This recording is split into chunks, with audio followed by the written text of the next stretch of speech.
What's the top 10 best ways to cope with the lockdown? Hi, I'm Dr Cronin from Eternal Youth Clinic. As you can see, the clinic is closed at the moment, hence I'm not kind of dressed up for the video. But in these difficult times, there's an awful lot of anxiety and an awful lot of misinformation going around about the current crisis and about the lockdown and what you should and shouldn't do. So I thought I'd put together a little video to try and give you the 10 most important things that you should be doing right now. Now, up front, I have to agree, some of what I'm going to say you already know. But I'm going to say it hopefully to emphasize why you should do it, because these are important things. So bear with me, I'm going to go through 10 separate things. Hopefully by the end of it you'll know the right things to do for you, both in terms of looking after your sanity and also your own health and other people's health. Thank you. So, to start with the things that you absolutely know and the government has said over and over again, number one, stay home. Now that really isn't that hard. Please remember that your parents and your grandparents were required to go through a war. Some of them were required to go into foreign countries and shoot at other people and be shot at. Some of them simply had to put up with people dropping bombs all over their houses. So all we're asking you to do is go home and stay at home. This is not difficult. It makes a difference. By you doing that, less people will die. So just do it. 2. Wash your hands. Yes, I know you've washed your hands for years. At least I hope you've washed your hands for years. But the fact is, this virus can survive on surfaces for variable amounts of time, and on certain surfaces for really quite alarmingly long amounts of time. So whenever you've been out, whenever you've been shopping, whenever you've touched a gate in a field, you can come home with the virus on your hands. So wash your hands. Soap, simple ordinary soap, breaks the virus up and kills it off. So wash your hands. Just do it. 3rd, social distancing. This again is about reducing viral infections, reducing incidence of the infections. And by having a lower incidence of infection, the number of people who end up having to go into hospital comes down to a level that the NHS can cope with. If you don't understand the concept of social distancing, if you don't know what 6 feet is or 2 meters, just imagine a dead body between you and the person in front of you. If a full-size human being can fit between you and the person in front of you, then you're far enough away. If they can't, then you aren't. Do it. So, having repeated the things that I know you've heard before over and over again, let's start with some less commonly described ones. Number 4, calm down. This is really important. Some of the issues we've had have been down to the virus. An awful lot of the issues we've had have been down to people's overreaction to the virus, people's panic in panic buying and things like that. If you pop out to the shops for a pint of milk and come back with 17 rolls of toilet roll, that's stupid. There is no sense in that. That causes a problem. If you're going out for a packet of cigarettes and you see that there's not very many toilet rolls left and you buy one because there's not many left, you now make them even less many left. Therefore, you create a problem that doesn't exist. So, calm down. If you do things properly, if you look after yourself, if you do the social distancing, if you stay indoors, if you wash your hands regularly, then we will get through this perfectly okay. This is all perfectly handleable. But it won't work if you don't do your bit.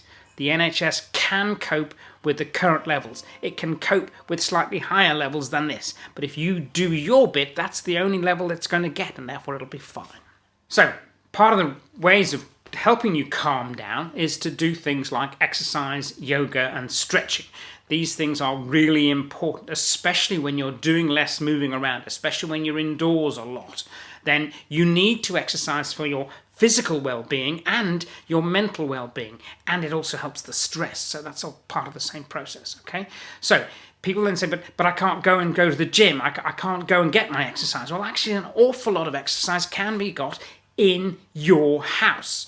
You can do yoga in your bedroom or in the front room. You can do stretching exercises. You can do press-ups and sit-ups and pull-ups, and all those kinds of things can be done with minimal equipment and maximum benefit in the comfort of your own home. The commonest reason why most people have in the past said they don't exercise is they don't have enough time. You've now got stacks of time. Spend a minimum of 20 to 30 minutes every day doing some exercise. Now, if you have access to somewhere outside that you can go and spend 20 minutes having a walk or a run or a cycle, that's excellent. If you can't, do it in the house. Do it in the bedroom. Do it in the lounge. Do it where you can do it, but do it every single day. You cannot say you haven't got enough time. You've got enough time. Do it. There's a chance that at the end of this, a whole load of us will be a whole load healthier than we've ever been because of this. So get your exercise 30 minutes every day. Number 5 is contribution. Now, this is often kind of neglected. We're so concerned about what might be happening to us, about our risks to our health and the health of our family and all that kind of stuff, that we forget to take care of other people. So, for example, when you go for your weekly shop, offer to do the shopping for your 74-year-old neighbour. That means that he doesn't have to leave the house and risk his own life, and you can get his shopping in. That has 2 benefits. Number 1 is he doesn't go out and risk his life. Number 2 is you feel better because you're helping in some way. So contribution to your relatives, to your neighbours, to those who are more vulnerable, more likely to have serious issues with COVID-19, helps you feel better about you as well as helps them. Do that. Again, on the calm thing, number 7 is mindfulness or meditation. Take some time every day to spend 20 or 30 minutes chilling in a quiet room, no music, no noises, just sit and concentrate on breathing.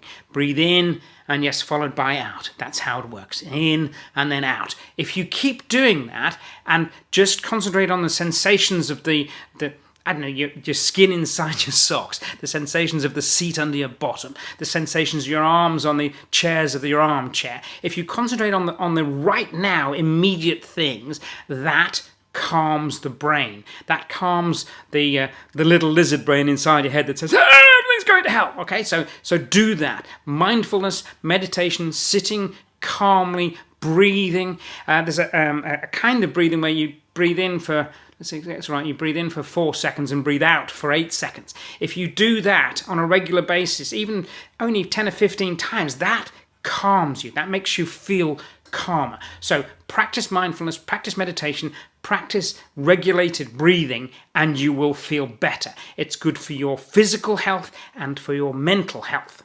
Do it. Number 8 is gratitude, and I personally think this is probably one of the most important things to do.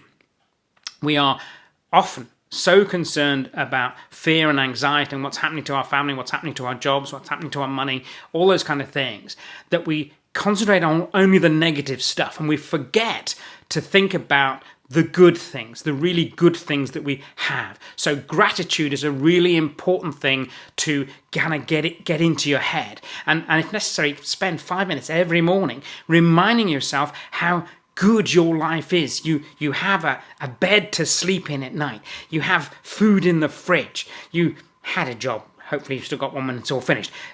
You have children. You have parents. You have friends who love you and care about you. Remind yourself of all of the good things, because being grateful in life, again, makes you feel happy, makes you feel comfortable, makes you feel less stressed, calmer. These are all good things. Be grateful. Number 9 is eat well, and that kind of stands to reason, doesn't it? Unfortunately, when we're stressed out, when we're indoors, when we're basically watching Netflix and eating Domino's pizzas, often we're not eating terribly well. And one of the funny ironies of that is that the commonest reason why people say that they don't eat well is they haven't got enough time to prepare proper meals and food and stuff. Well, you now have more time than you probably ever had in your life. So buy nice, real, healthy food and prepare it at home from scratch. Cook real food. Learn how to cook food. Learn how to eat nice food, delicious food that you've made yourself. You have the time now. You haven't got the excuse. Eat proper, home-cooked, real food. Do it. Lastly, number 10 is stay connected. Actually, this is, again, possibly one of the most important ones. We are social creatures. Human beings feel better when they're in a group. We like to be connected, whether it's a family or a village or a whole kingdom. We like to be part of a group. So remain connected. Make sure that even if you can't physically go to visit somebody in their house, you can text them, you can ring them, you can FaceTime or Skype them, you can connect with them in some way. Spend time doing that with your elderly relatives who again may have issues with not being able to see anybody. So remain connected. That doesn't just mean scrolling on Facebook. It means talking to your relatives, the people that you love, connecting even with, neighbors. As I said, part of the sort of contribution bit. All of that is about social interaction, and those things really matter and will make it easier for you to get through the stresses of the next few weeks to few months. So remain connected, remain socially connected to your peers, your friends, your relatives, your local community, as much as you possibly can, because that will really make a difference. That was my 10. As an 11th, a little mini tip. If you're doing all this hand washing, one obvious issue is that people are often finding they're getting kind of dermatitis and really dry, cracked hands. So moisturize your hands. And as a little simple tip, you can use pretty much anything, aqueous cream or whatever, but even something like coconut oil can actually help. It improves skin moisturization, so it's a very nice, easy thing to do. And a simple tip with any form of moisturizer, instead of slapping a whole load on at night, actually almost as often as you can, 3, 4, 5, 6 times a day, put a little bit on and let it rub into the skin. If it disappears into the skin nice and quickly, then it's working. If it feels sticky and it's taking a long time to rub in, then you're probably putting too much on. So you're much better off putting a little bit on very, very frequently than a whole lot on once a day. Okay, so moisturize your hands and then you can afford to wash them and stay clean and healthy. There was 10, 11 simple things that hopefully will help you get through the next few weeks to few months.